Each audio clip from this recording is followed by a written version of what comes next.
Melbourne's underworld has seen its fair share of notorious figures, men who lived and died by the code of the streets. But few names carried as much fear, violence and survival as Sam the Punisher Abdulrahim, a feared gangland enforcer turned professional boxer. His life was marked by bloodshed, betrayal and $1 million bounty on his head. He survived multiple assassination attempts, including a shocking broad daylight shooting in 2022, but in the end even the Punisher couldn't outrun death.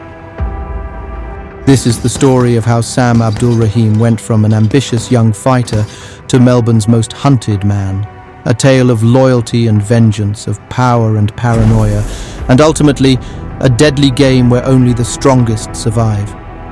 Who was the Punisher? What made him such a high-value target? And how did he manage to cheat death time and time again? This is the true story of Sam Abdulrahim.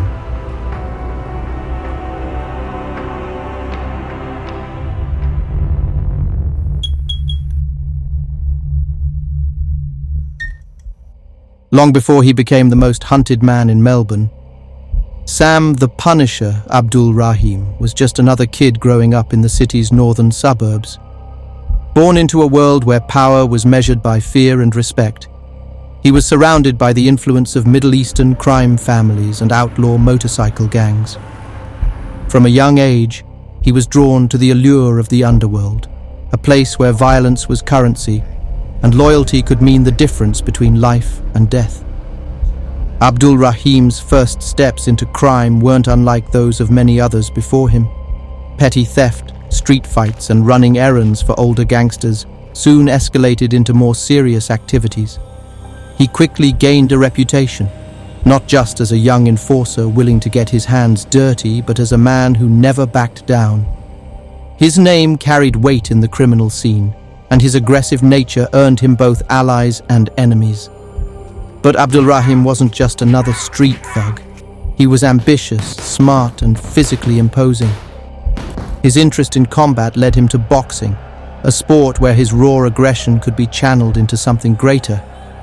In the ring, he was a warrior, but outside of it, his reputation as a feared enforcer only continued to grow. It was only a matter of time before he became entangled with some of the most dangerous figures in Melbourne's criminal underworld. As his notoriety increased, so did the stakes. What started as street-level intimidation quickly evolved into gangland politics, violent rivalries, and blood feuds that would follow him for the rest of his life.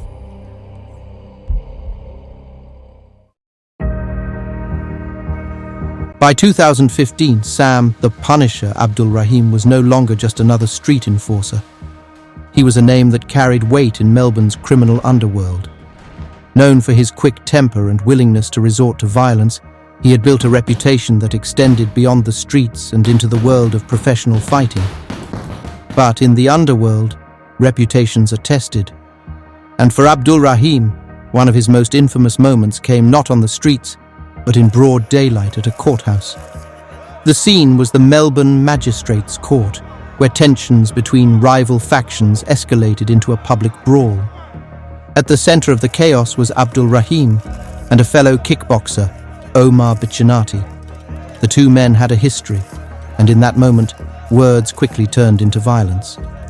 What followed was an all-out fight, with fists flying in full view of police officers, court officials, and reporters. Within moments, police intervened, breaking up the fight and arresting those involved. Abdulrahim, shirtless and still seething with rage, was led away in handcuffs, a moment captured by news cameras and splashed across headlines. This wasn't just another street fight. It was a public declaration of Abdulrahim's willingness to engage in violence, no matter the setting. The incident cemented his status as one of Melbourne's most unpredictable and dangerous figures. But while this fight may have ended with arrests, it also had long-term consequences. The more Abdulrahim's name spread, the more enemies he made. He was no longer just another enforcer. He was becoming a high-profile target in a city where grudges were often settled in blood.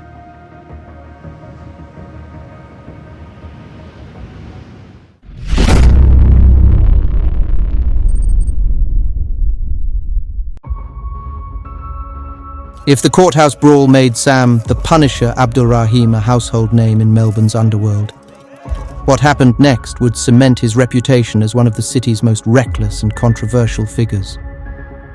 In the early hours of June 27, 2015, Abdulrahim was behind the wheel of a Ferrari 360 Spider, speeding through the streets of Reservoir, Melbourne. Witnesses reported that the luxury sports car was moving at dangerously high speeds, up to 50 kilometers per hour over the limit. What happened next was both predictable and tragic. Losing control of the Ferrari, Abdulrahim veered into oncoming traffic, colliding head-on with another vehicle.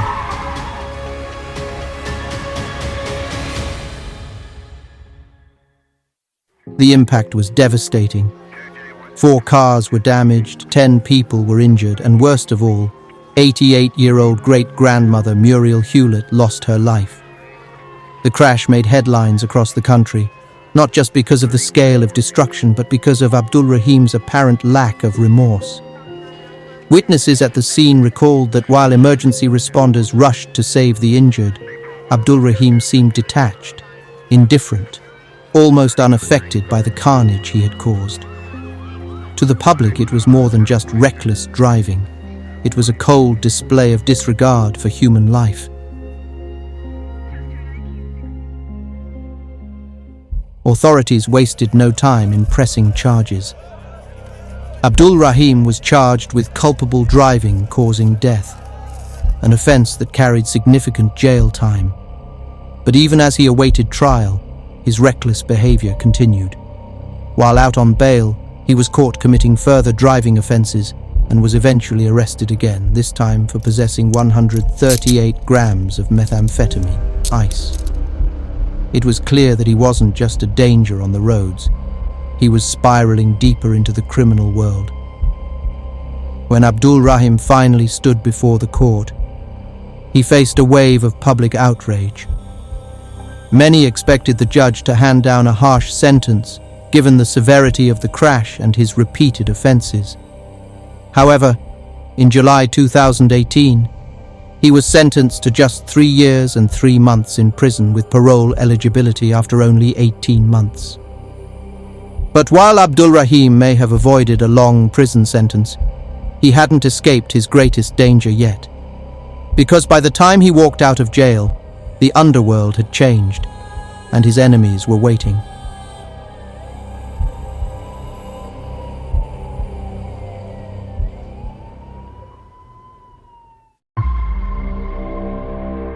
By the time Sam the Punisher Abdulrahim walked out of prison, the world he once knew had changed. The alliances he had built were no longer secure, and the enemies he had made were more dangerous than ever. While he had once been a respected enforcer, prison had weakened his standing, and in the underworld, weakness was a death sentence. He needed protection, and the only way to get it was by aligning himself with those who still held power.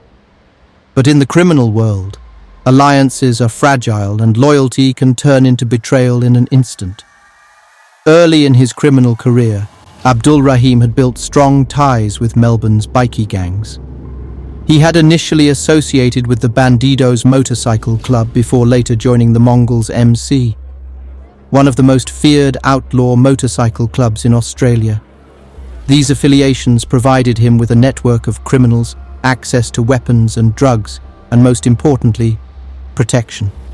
But bikie culture is built on loyalty and hierarchy, and Abdulrahim's unpredictable nature made him a liability. His most important connection, however, was not with the bikies. It was with Nabil Magni, a notorious underworld figure with ties to major drug operations, extortion rackets, and violent enforcers. Magni was both a mentor and a protector to Abdulrahim, introducing him to a world of high-level crime, power, and extreme violence. But underworld friendships rarely last forever, and what started as a partnership would eventually turn into one of Abdulrahim's biggest feuds. In 2016, tensions erupted when Abdulrahim and Magni clashed at Crown Casino. Magni, expecting loyalty, believed Abdulrahim had failed to back him up during a violent altercation. In the underworld, loyalty is everything, and a failure to show it can mean instant death. Their once close relationship crumbled overnight. And with Magni's vast network of enforcers, Abdulrahim was now facing one of his most dangerous enemies. But that wasn't his only betrayal. The biggest turning point in Abdulrahim's criminal career came with the 2016 murder of Kadir K.D. Ors. Ors, a drug trafficker and close ally of the Hamad crime family, was lured into a trap and executed in an office works car park in Campbellfield. While the actual shooter was George Morogi, Abdulrahim was suspected of setting up the ambush. Whether he was truly involved or not, it didn't matter. The Hamad family believed he was. And in the criminal world, perception is often more dangerous than the truth. With the Hamad family now sworn to avenge Ors's death, Abdulrahim had just made enemies out of some of the most powerful crime figures in Melbourne. Kazem Kaz Hamad and his associate Ahmed Al-Hamza would spend the next several years orchestrating attacks, firebombings, and assassination attempts against him. The war had begun, and there was no way to stop it.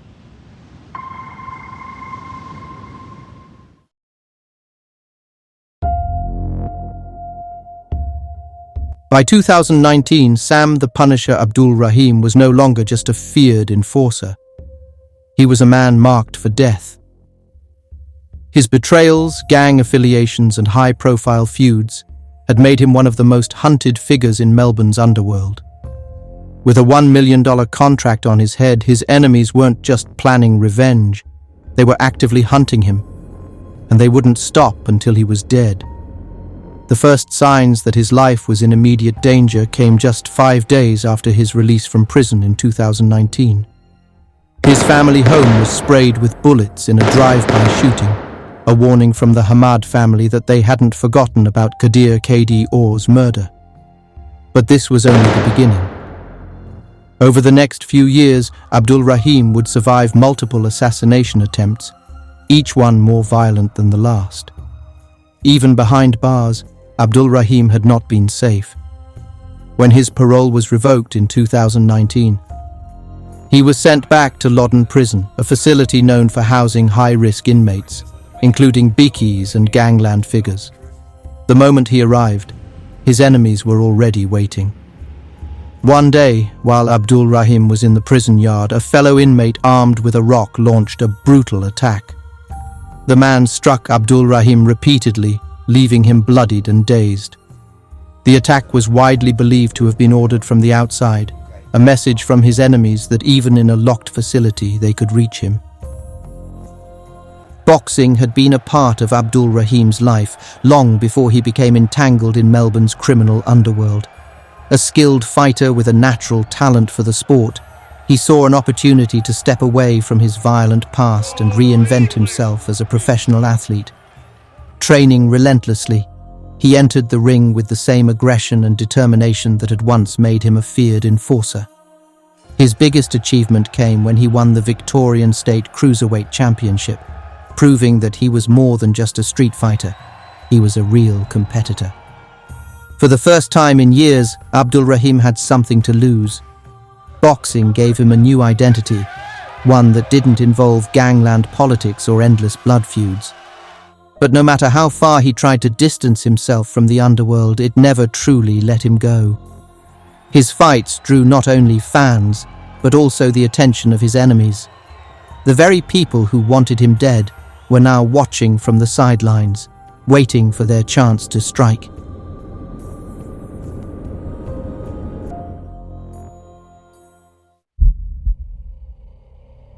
By 2021, Sam the Punisher Abdulrahim had built a name for himself in the boxing world. But his past refused to let him go. No matter how much he tried to distance himself, he was still seen as a gangster first and a fighter second. His loose ties with the Mongols Motorcycle Club, once a shield of protection, had become a razor-thin lifeline, and the club was growing increasingly wary of his perceived disloyalty. His expulsion from the Mongols was more than just a personal blow, it was a death sentence. Without their backing, Abdulrahim was now a free target. Operation Ironside's massive police crackdown on bikie gangs and criminal networks had further destabilized his world, leaving him with fewer and fewer places to hide. Kaz Hamad and Ahmed Al-Hamza, along with other underworld figures loyal to the late Nabil Magni, saw this moment of vulnerability as their opportunity. The contracts on his life remained active, and the message from the criminal underworld was brutally clear. His time was running out.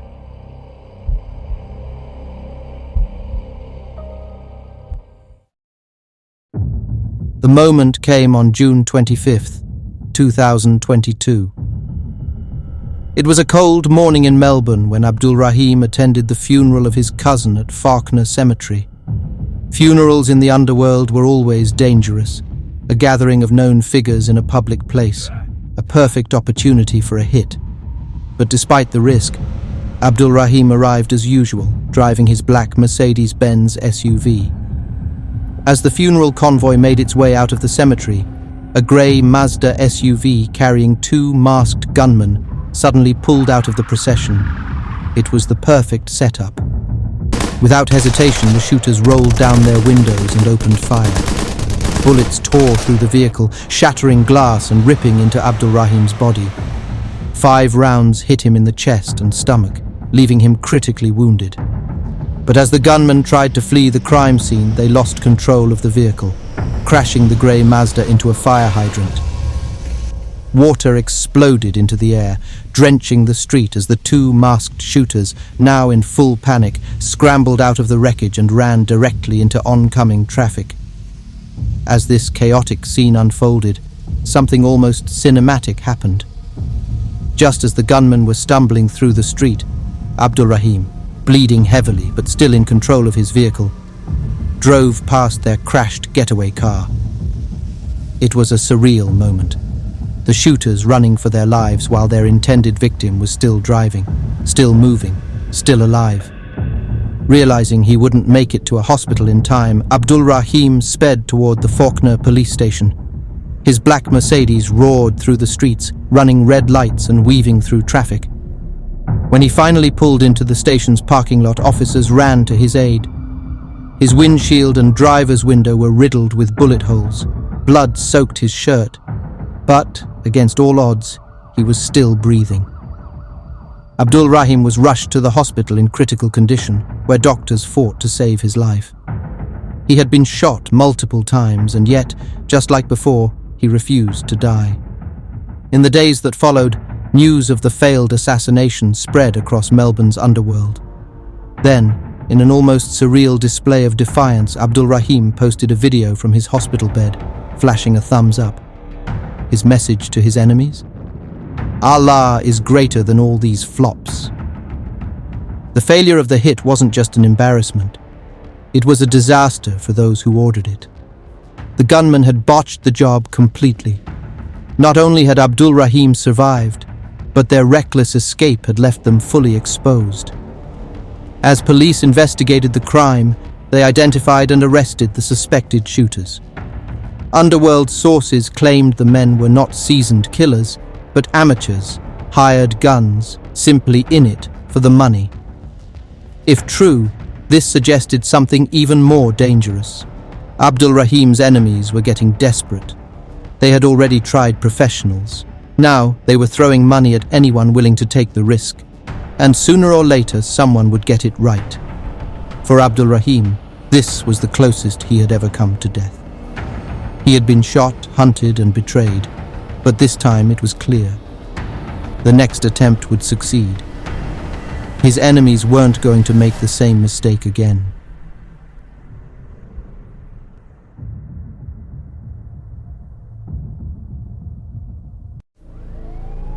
Surviving the 2022 cemetery shooting was nothing short of a miracle. But Sam, the Punisher Abdulrahim, knew he couldn't rely on luck forever. He had only one real option left: escape. By late 2022, Abdulrahim disappeared from Melbourne. Underworld whispers suggested that he had fled the country using false identities, cash transactions, and offshore connections to keep a low profile. Authorities believed he had traveled through Indonesia, Malaysia, and Thailand. His escape was well planned. He avoided digital footprints, changed locations frequently, and stayed off social media. But Abdulrahim wasn't just running, he was rebuilding. During his time overseas, he reportedly formed new alliances with Sydney-based crime syndicates, including members of the infamous Brothers for Life gang. This group, known for its extreme violence and deadly internal power struggles, had deep connections to Middle Eastern organized crime networks in Australia. For Abdulrahim, this meant new allies, new protection, and possibly new opportunities. While he was gone, Melbourne's underworld continued to burn. The Hamad Syndicate and their rivals escalated their war with multiple shootings, arson attacks, and violent retributions. Police sources later suggested that Abdulrahim was still pulling strings from a distance. By 2024, Sam the Punisher Abdulrahim had survived more assassination attempts than most gangsters do in a lifetime. The first major attempt came in early 2024, shortly after his return to Melbourne. Abdulrahim had rushed to his parents' home after learning that their cars had been set on fire in a targeted attack. As he pulled into the driveway, two masked gunmen were already waiting for him. The moment his electronic gate opened, the shooters unleashed a storm of bullets, 17 rounds fired in rapid succession. Miraculously, not a single bullet hit him. Somehow, once again, Abdulrahim had escaped. His enemies wasted no time. They firebombed his abandoned house in Thomastown, reducing it to ashes. This wasn't just an attack on his property. It was a message. He had made a mistake by coming back, and his enemies were letting him know they were watching. As the year progressed, the firebombings didn't stop. His family's businesses, his associates' properties, and even his nephew's boxing venue were attacked. His enemies were closing in, making it impossible for him to stay in one place for long. Police believed that the Hamad Syndicate, led by Kaz Hamad and Ahmed al-Hamza, was behind most of these attacks, using underworld networks to track his movements and coordinate strikes. But by late 2024, Abdulrahim made another fatal mistake. After months of moving in the shadows, he started appearing in public again. Some believe he thought the worst was over, that his enemies had either been arrested, distracted by other wars, or lost interest. Others think he simply got tired of hiding. Whatever the reason, he let his guard down, and his killers were watching. By the time January 2025 arrived, the final move against Abdulrahim was already in motion.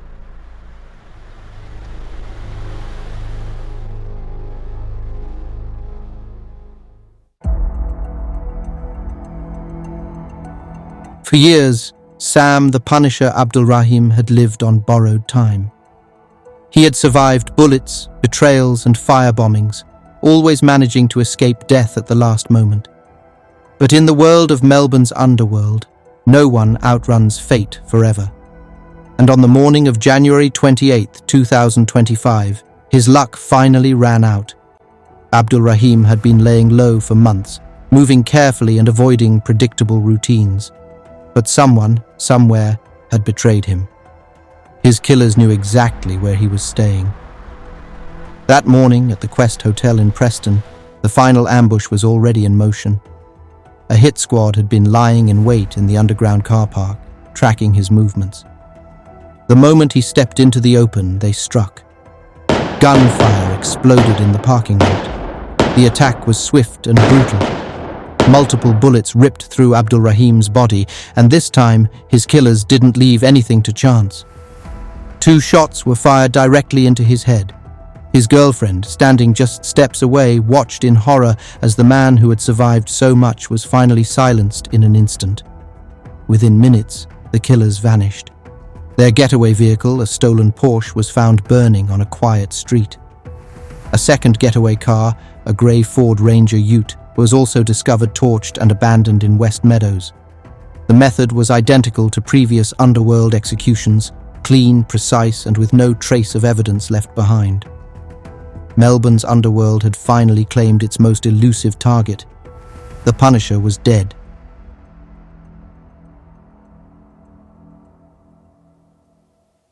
For years, Sam the Punisher Abdulrahim defied death.